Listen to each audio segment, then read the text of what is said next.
आपके साथ आज का एजेंडा। और अब बात आप सभी को पता है कि एक तरफ हो रही है चैंपियंस ट्रॉफी क्वालिफिकेशन, जहां पर इंग्लैंड और नीदरलैंड्स के आमने सामने एक टक्कर चले। दूसरी तरफ टॉप 4 की लड़ाई में 3 जो स्पॉट्स हैं वो सील हो चुके हैं राहुल भाई। अब ये भी तय है कि भाई साउथ अफ्रीका वर्सेस ऑस्ट्रेलिया है वो ईडन में होगा।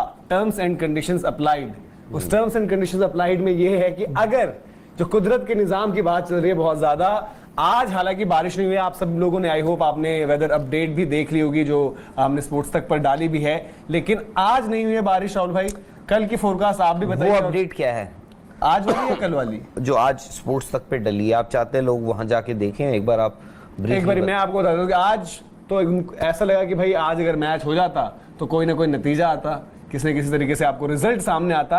पर कल की जो पॉसिबिलिटी, अभी जो फोरकास्ट कह रही है, बट इसमें एक चीज ये भी कि परसों भी तो फोरकास्ट ये कह रही होगी कि यार आज बारिश होनी थी पर आज नहीं हुई वहां पर, तो क्या कल इम्पैक्ट करता है? नहीं यार देखो, जो मैं देख रहा हूँ क्योंकि बहुत सारी एप्स होती हैं और हर कोई अलग अलग फोरकास्ट भी दिखाता है। जो मैं देख रहा हूँ उसके हिसाब से मनोज, कल है थर्सडे, कल बैंगलोर का जो वेदर है वो होगा 27 डिग्री सेल्सियस बता रहे हैं कि ज़्यादा होगा, सबसे ज़्यादा होगा। 19 डिग्री जो है वो सबसे कम होगा। चांसेस ऑफ रेन, ठीक है, 11 बजे सुबह 50% दिखा रहा है, 12 बजे 60% दिखा रहा है, 1 बजे 60% दिखा रहा है, 2 बजे जब मैच शुरू होना है, पहली बॉल फेंकनी है, तब दिखा रहा है 80%, 3 बजे दिखा रहा है 70%।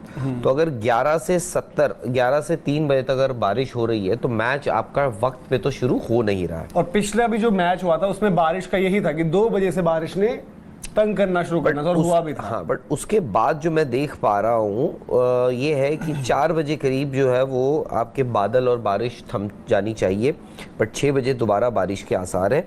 तो ये है कि ये मान के चलिए कि रिजल्ट आए ना आए इस मैच का, बारिश जरूर आएगी। अब ये देखना है कि वो कितना इम्पैक्ट डाल सकती है इस गेम पे। क्या वो रिजल्ट पे इम्पैक्ट डाल सकती है?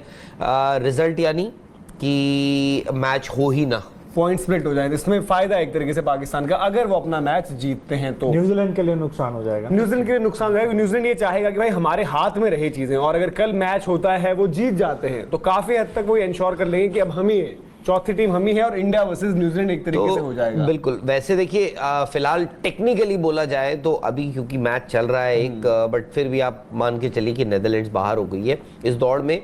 जो चौथी टीम है, स्पॉट है जो सेमीफाइनल के लिए, उसके लिए अभी 3 दावेदार है। एक न्यूजीलैंड जिसके सबसे बेहतर चांसेस है, उसके बाद आती है पाकिस्तान, उसके बाद आती है अफगानिस्तान। तो अफगानिस्तान के चांसेस कल की हार के बाद आप मान के चलिए कि ऑलमोस्ट वो खत्म हो चुके हैं। उसके बाद पाकिस्तान के चांस इस पे डिपेंडेंट है कि दोनों टीमें हार जाएं। हाँ, बट उनको भी तो जीतना पड़ेगा, और उनको भी जीतना पड़ेगा। उम्मीद है कि उनको चाहिए कि सब हारे। हाँ, बट हम ये नहीं कह स्प्लिट वाले में भी वो, और जीतने में भी उनको रन रेट का भी कुछ हिसाब किताब रहेगा, क्योंकि अगर दोनों हार जाएं और दोनों हार जाए तो फिर अलग मैटर है। तो वो है।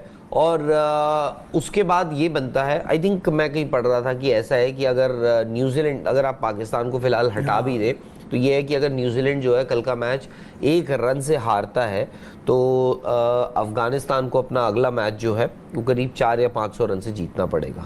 जो तो नामुमकिन। तो आप मान के चलिए कि अफगानिस्तान के भी आप कह सकते हैं कि दरवाजे बंद हो चुके हैं। तो अब दौड़ पे रह गए, ये है दौड़ पे रह गए सिर्फ पाकिस्तान और न्यूजीलैंड। पाकिस्तान और न्यूजीलैंड नहीं। हाँ। तो उसमें ये हो गया है कि पाकिस्तान की नजरें और इवन इंडिया की नजरें भी उस मैच पे रहेंगी, दोनों मैच खेलना है ना, क्योंकि इंडिया को ये देखना है कि वो अपना मैच, वेन्यू क्या होगा, अपना और तारीख क्या होगी। हाँ, तारीख का क्या, ये मुझे भी कंफ्यूजन था। कुछ लोगों ने 15 तारीख को मैच जो होगा, अगर 15 तारीख को आप सेमीफाइनल खेलते हैं तो वो बॉम्बे में होगा। 16 तारीख को अगर आप सेमीफाइनल खेलते हैं तो वो इंडिया जो 15 को खेलना था वो हो सकता है 16 को खेले अगर पाकिस्तान आती है। एग्जैक्टली। तो उसमें यह है कि पाकिस्तान, जैसे अभी मनोज भी जो बात बता रहे थे और जब इतने दिनों से बात कर रहे थे, इक्वेशन सिंपल है। अगर न्यूजीलैंड कल का मैच जो है वो श्रीलंका से हार जाता है या फिर टाई हो जाता है या फिर वॉश आउट हो जाता है, तो उस केस में पाकिस्तान के पास सिंपल इक्वेशन है, वो अपना जो आखिरी राउंड रॉबिन का मैच है वो जीत जाए and they will be through. खत्म। दिलवे क्या लगता है आपको, अगर सपोज ओपोनेंट्स की भी बात नहीं करते हैं, नो डाउट आज हम कुछ भी बोल सकते हैं यार कि पाकिस्तान तो कमजोर है, ये है वो है, बट इन द पास्ट हमने देखा कि नॉकआउट मैच में सिचुएशन दूसरी होती है। बट वानखेड़े और ईडन गार्डन्स अगर आप दोनों देखें, अलग अलग तरीके का सरफेस रहा है, अलग अलग तरीके की चीजें हुई हैं। आपको लगता है कि इसमें कुछ फर्क है टीम इंडिया के लिहाज से अगर आप बात करें, जिसमें कि अगर आप सोचो कि वानखेड़े में वानखेड़े खेलना हो में आपको खेलना या है फिर या ईडन ईडन गार्डन्स में खेलना जिस हो? हिसाब से